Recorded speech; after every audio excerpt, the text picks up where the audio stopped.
Alright, magandang araw po mga ka-unformed. Ngayong araw na ito magluluto naman tayo ng bagungon with pitsay and puso ng saging. Gagataan po natin ito. Ngayon nakasalang na po natin ang ating kawali. Yan, yung bagungon po natin. Yung kaka na gata.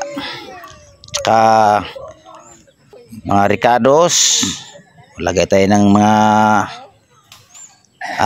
lagyan din ng mantika yung ating kawali.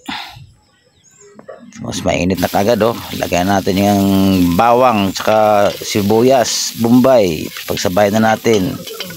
Halo-haloin na natin. Alright. Lagyan na naman natin yung ating piniga na puso ng saging. Nilamasan ko ng asin yan tsaka suka para matanggal pa yung dagta niya. Yan. Wala nang dagta yan Tingnan mo matigas.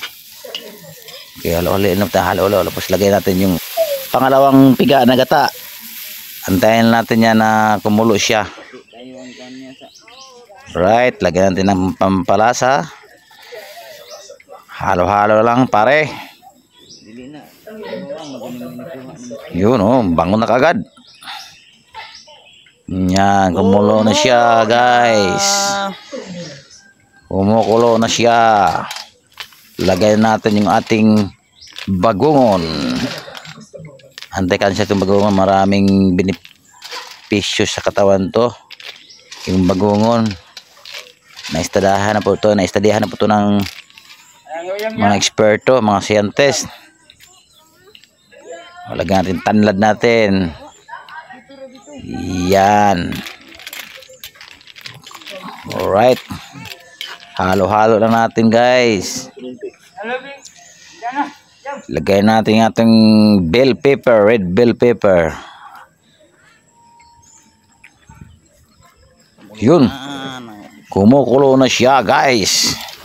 Halo-halo lang natin. Halo-halo lang. Malapit nang maluto. Ang bango-bango na nga Test. Nam-nam. Lakas ng apoy Ganyan sa probinsya Tingnan nyo.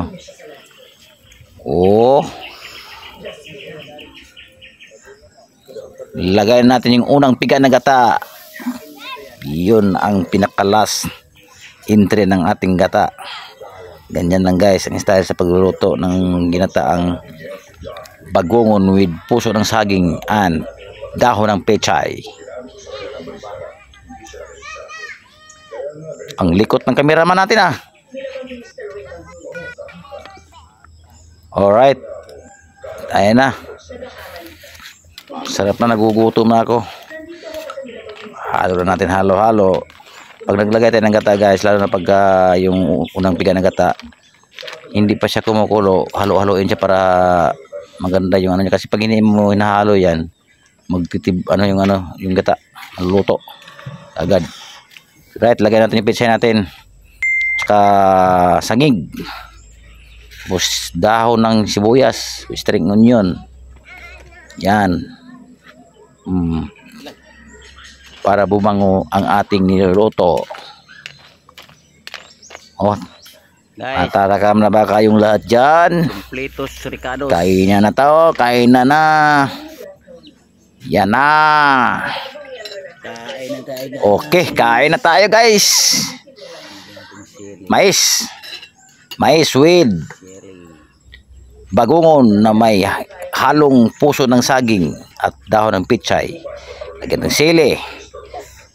Okay, pray muna tayo. Right. Thanks God. Nakakain na naman tayo ng organic na pagkain. Okay, kain guys.